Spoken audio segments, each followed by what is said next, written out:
So we are over here at the DCXC event. So we're just on the infield here as far as their little setup. So they got a bunch of little spots here. Food truck just pulled in. Sponsors MTB for the DCXC event. So part of the 425, Leland Richardson coming over. Mabra Mountain Bike Championships, didn't even know that. And then you got the Acolytes timing and events. So one thing that's different this year is that, instead of going left for your second lap, you're actually going to go straight. So right now, this is the field. So the field is going to line up shortly. This is kind of that pre-staging area for sport. So sport is 2 laps. And so we got a nice variety of folks down here. Folks just coming off with a warm-up from the youngers, as you can see there, all the way up. So we got some fast guys out here. This is typically the fast crew over on this side right here. So they'll be smoking. Got folks still warming up. Let's see, I think that's John. John! What's going on, man? From last race, you doing good? Oi. All right, so we got some quick guys. I'm going the wrong direction for this. But yeah, nice crew. So we'll see what's up. And a few, it's gonna be starting up in about 4 or 5 minutes. Yay. Chris is joining the party. Hey. What's up? And so it's interesting how they do everything this year. Nice little mix up. All right, let's see what's up next. All right, so look at the crowd right here. This is Sport 35 plus men. The Motley crew. So, 35 plus. So what's interesting here is how they're starting the race. So it almost seems like reverse, where they're having men open, which tends to be the fastest group. They're in the back. And then the kids are actually in the front. So, yeah, we'll see what's up. But yeah, it's a nice crew right here. Let's go! Come on, Chris! Last push, Chris! Come on, Chris! Last push, Chris! Go get him, Chris! Go! Almost! Woo! Nice. What's up, bud? How you feeling? Feeling good? He's like, I gotta catch my breath. That was a good pump there at the end. For another lap. Let's go. It's like, I'll just keep going straight and do one more. Yeah. How you feeling, man? Second lap. Yeah. Got my pace. Yeah, felt comfortable. First lap was trash. Just trying to go too hard? Yeah.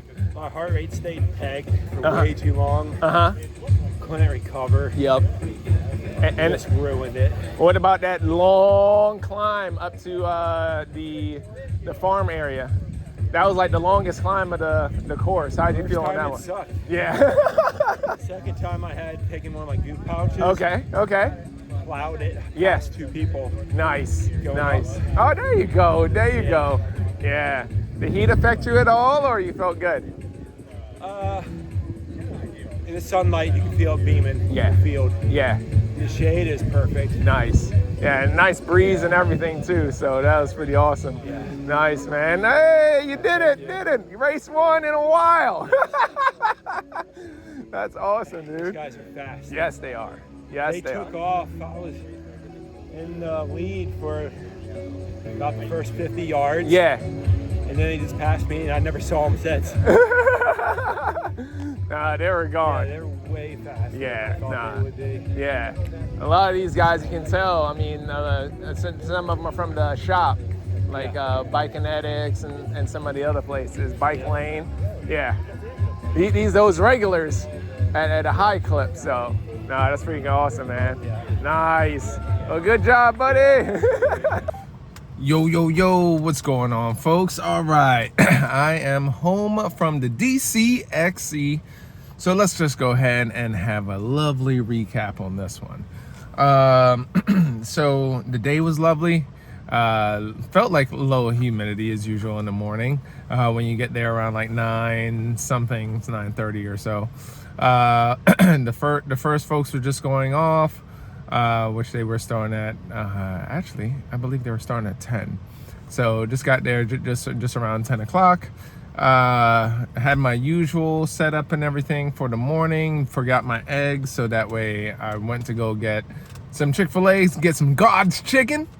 And I think that kind of put me over the top when it came to some food a little bit. But I didn't eat the whole thing. I only ate about a half of it, just to sub for what I would eat for the 2 eggs, had my oatmeal, all that stuff.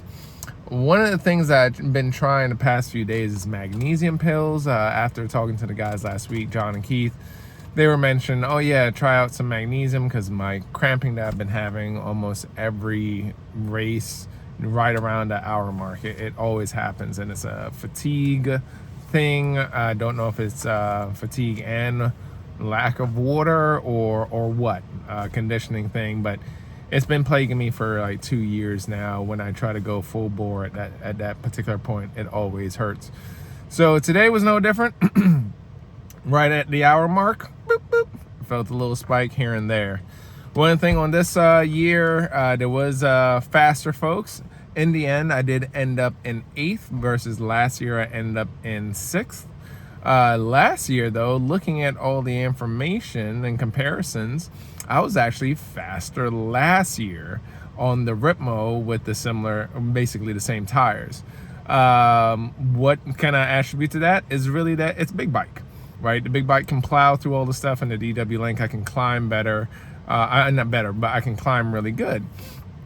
But more so, my conditioning was just better last year, at this time last year, because I was doing a lot of solo rides. I was doing a lot of group fast-ass rides. And then this year, I just haven't been doing nearly as much. So I'm just going to contribute that to conditioning. And Epic has been solid. I tried different pressures this year. Just 1 PSI lower, being at 20, and then 22 for the rear. How did I like that? It gripped well in the front, so I think I may still stay with the 20 in the front. I did not like the dings in the rear nearly as much. It was kind of doing those loud popping sounds off of everything. So I wasn't really a fan of that. Didn't know if it was just the tire, if it was hitting the rims or anything like that. I just got to gauge the rims. Overall, so with the race, started off with the race over on the far left. I'm finding out that, hey, just bunch up over on the left. So that way you can get the minimal amount of traffic that you have to kind of weave through, right? Fast guys always start in the middle. So this way you can actually just stay wide of any of the fast folks, whether they're next to you or what have you. And then folks on the left, we kind of just bobble on the start a little bit. So that was no difference today. Got a nice little, not whole shot, but got a good shot in. Gassed out before we got into the single track. I do have a video of the first lap and then the last bit of the race, of course. So on this one, when we got into the infield, pretty much all the fast guys were ahead. This time we had some good riders ahead of me, 2 faster guys that we didn't really get a big gap on the first group, which was good. Last year, that first group, you just didn't even see them. But this one, we actually had a good front group. There was only one big holdup on a hill where there's a technical climb because of the roots, and it's kind of hit or miss on that one. And then one person right ahead of us that was leading our little pack there, he got held up. So then 2 of us were able to switch over to the right and then be able to clear the roots and then keep it pushing. So by the time we got all the way up, this is about halfway to the field, you can still see, you can actually see the big group still bundled up, and then we were coming down. So we were probably about 30 seconds to a minute off of them at that point, just because of where we can see them versus the downhill and the climb. And then of course from there to a majority of the race at that point just ends up being like, you can just, if you can sustain good power because of the speed that it allows you to on that single track, man, you're just rolling.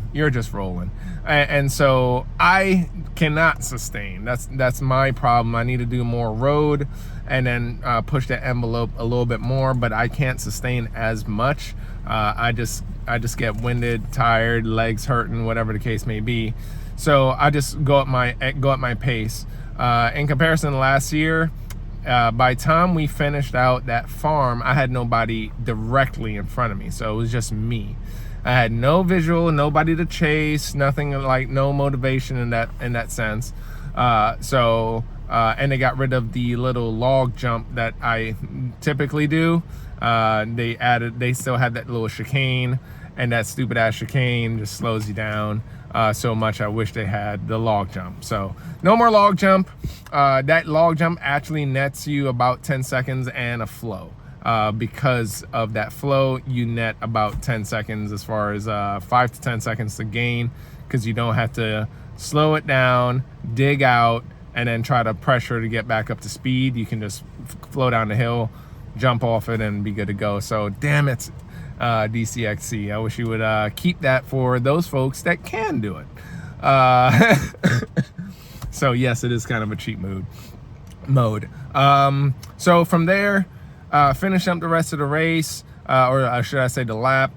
Felt good. There was a few situations where I felt like folks were chasing me, but my strong suit is more so in the flow area.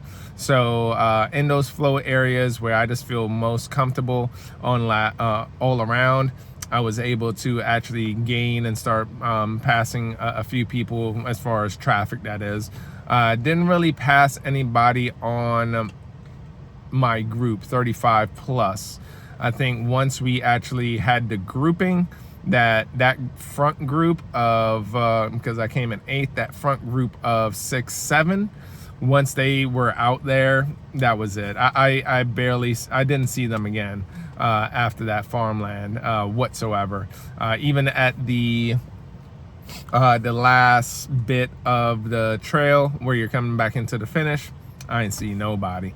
So, but I did almost get caught there, and I just never got past, which I'm happy about, that I can recall. No one passed me after the first lap. So once we was in the 6th lap and everybody was kind of situated, I was able to ride my ride.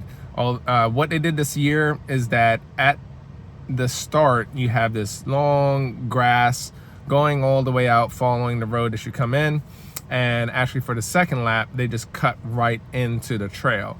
I actually missed that long one because it was a nice fun section, and it also gave some of those XC guys some time to gain. But here you actually get right into the still a fun part, and then you can get it going. So it's not that it really hurt or anything like that. It was actually a gain for me, because I felt as though the folks that were chasing me and very close to that last leg, they would have passed me or would have been right on my tail if it wasn't for that.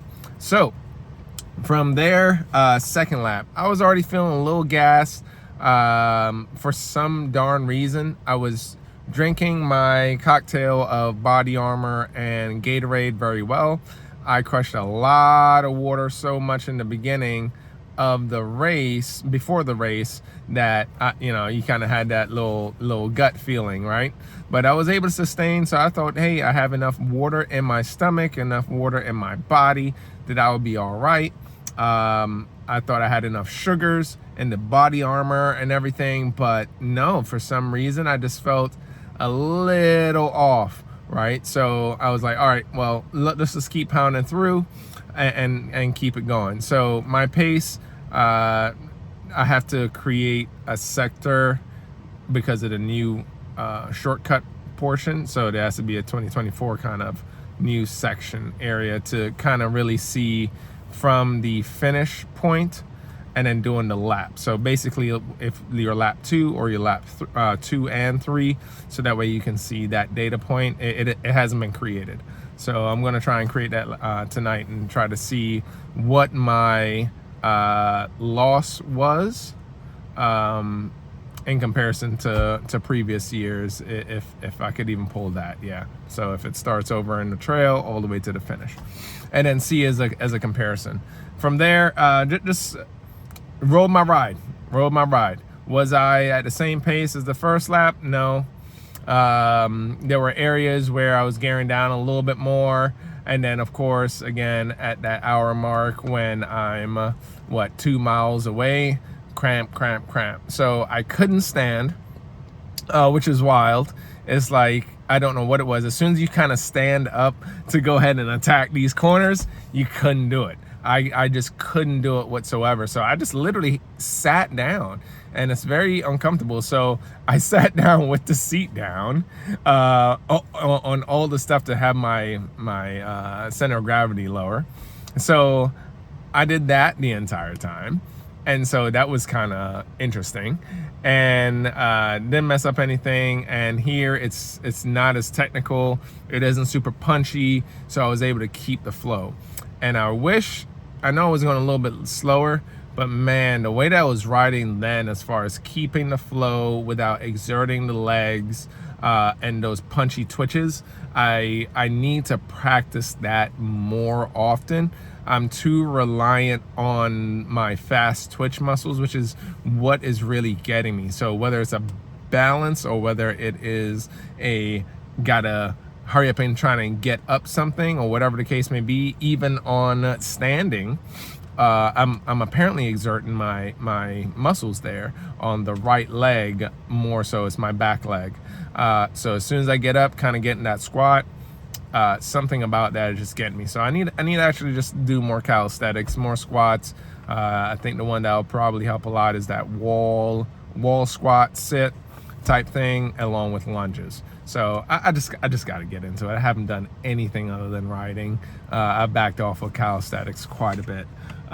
So finishing up the race, aside from the cramps, there was one guy that was close to catching me, but he was about 200 feet away. So he was no crazy threat or anything like that as far as going into the last pump. I kept looking back, kept trying to talk to myself. You hear that on the video as far as like keep your form.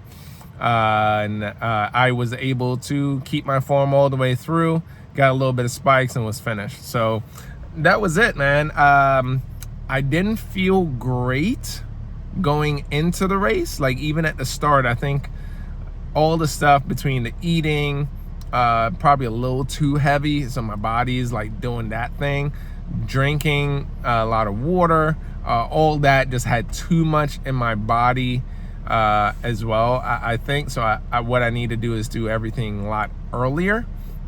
I did pee before I started, but last week over at Rails to River, I peed twice. So arguably I was better hydrated there, and there was punchier, but again, it's got to be a fatigue thing with my legs, conditioning thing. So when it comes to the end of the race, I don't know, it was something in the air that was just caught up. I actually threw up like 3 times, but with my little body armor stuff, there was no acid. Like that stuff, it just sits in your stomach like sweet as hell. I was just throwing up. I was like, huh, no acid. I don't feel anything. This is weird, but it is what it is. Shout out to Chris Haas. Chris Haas was out there. He actually went in Clydesdale, got 4th place. He would have gotten in podium. I mean, he was close to podium, of course, but the guys out there in Clydesdale are fast. But no, that's his first race in, I think he said like 20 years. So big shout out to him as far as just getting it done, going out there and just doing this thing. He wanted to jump into 40, but 35 plus, but it just makes sense. Hey, if you're in Clydesdale, just go ahead and run Clydesdale. That way that group is just, it's typically smaller, but more so that you're going against, weight makes a difference, right? So, yeah, that was it. A lot of fast folks. As soon as I came in, they beat me. John, that we tied last week because of all the tech and the traffic that he hit. I ended up 5 minutes behind him, and then we're 7 minutes or so behind the leader. It wasn't as many folks as last year. I don't know what it is about this time of year right now, but last year it was a ton of people, and this time it wasn't. I don't remember the count. I only took my page, and I don't really pay attention to that crap. So I'll see what it was later. But with me coming in 8th, yes, it wasn't as good as last year being in 6th place, but that pack was just faster. Even my theoretical time, if I was to match my pace from last year and everything from what I saw, I still wouldn't have been any higher in placement, especially getting back up to 6th. It was just faster folks out there, and you saw them. You know who was fast. Anybody that's wearing that spandex, man, they just fast. So yeah, man, that's it. I was drained at the end of this. I just sat in the car after changed, and I sat in there way too long, but I had to hydrate quite a bit. I had my protein shake, I had something to eat. Now I'm on some beer, as I just kind of pulled up to do this vlog in the car because kids in the house, and of course it's just gonna be loud. So yeah, no, man, I just felt less, I wouldn't even say motivated. Like, my body just felt so relaxed, and I wasn't as amped up as I normally am. But yeah, I think that was a lot of the water, a lot of the late food that I had going up to the race. Normally I at least give myself 2 hours, and this was like an hour out. And I didn't have that many. I did have like a little cocktail of sugars, which I thought was sufficient, but I didn't have like any gummies or any candy or anything like that to really get me going. Talking to Haas, he was on that gummies, and he was just like little Popeye once he juiced up and he got going. So hey, maybe I'll try that on the next race. My next race, aside from Wednesday Wakefields, which I try not to do caffeine, especially on races under an hour, that is, it may be one in PA, but really after this month it's not much. I think there's like 2 more races, and aside from that, that's it, man. That's it. So for next year, winter, fall, springtime, that's when I really got to try and do some stuff. Right now it's going to be bike park season, so got the Wednesday at Wakefields, and then after that it's going to be a bunch of bike parks on the weekends, or trying some long rides and chill rides. So nothing too extreme once July hits. So I will catch you guys. Thank you for the dozens and dozens of folks even spending the time to watch me on this thing. So I will catch y'all on the next one.